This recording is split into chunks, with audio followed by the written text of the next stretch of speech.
하나님의 섭리로 본 남북통일. 3. 하나님께서 왜 가인의 제물은 받지 않으셨나?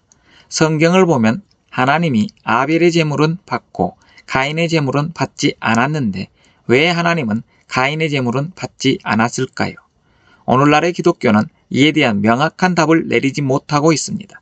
그러므로 이처럼 불림 역사에 대한 근본적인 내용에서부터 불확실한 이론의 체계를 가지고 출발해왔던 기독교로서는 절대로 하나님의 뜻을 성사시킬 수가 없다는 것입니다.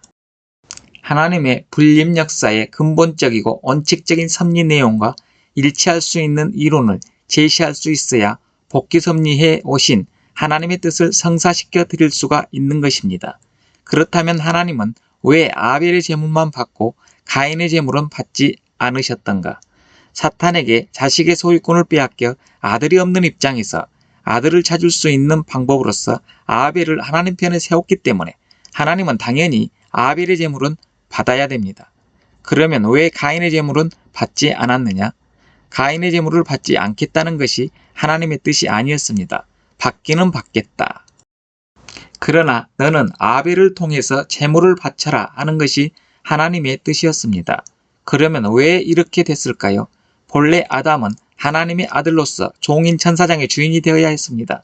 그런데 타락으로 인해 주인인 아담과 종인 천사장의 자리가 전도되고 말았습니다.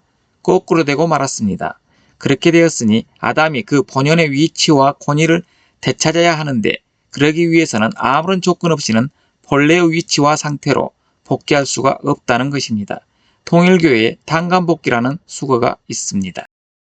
본연의 위치와 상태로 복귀하려면 반드시 거기에 필요한 조건을 세워야 하는데 이러한 조건을 세우는 것을 탕감이라고 하며 이처럼 타락한 인간이 단감 조건을 세워서 창조 본연의 위치와 상태, 곧 타락하기 전의 입장으로 돌아가는 것을 통일교에서는 단감복귀라고 합니다.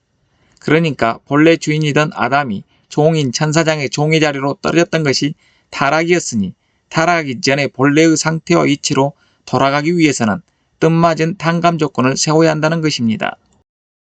즉 단감복귀하기 위해서는 천사장 편에 세웠던 가인이 하늘 편에 세웠던 아벨을 중심으로 모시고 하나님에게로 나아가야 했던 것이 당시의 입장이었습니다. 그래서 가인은 아벨을 통해서 제물을 드려야 한다는 것입니다. 만일 당시에 가인이 정말 아벨을 통해서 하나님 앞에 뜻맞게 제물을 드렸더라면 하나님의 복귀 섭리는 다시 연장되지 않아도 되었고 오늘과 같은 비참한 역사가 확대되지도 않았을 것입니다. 가인이 아벨을 중심 삼고 제물을 드려 3대 이내에 가정적인 단감 조건을 세워나갔더라면 하나님의 복귀 섭리는 그 당시에 완성되었을 것입니다.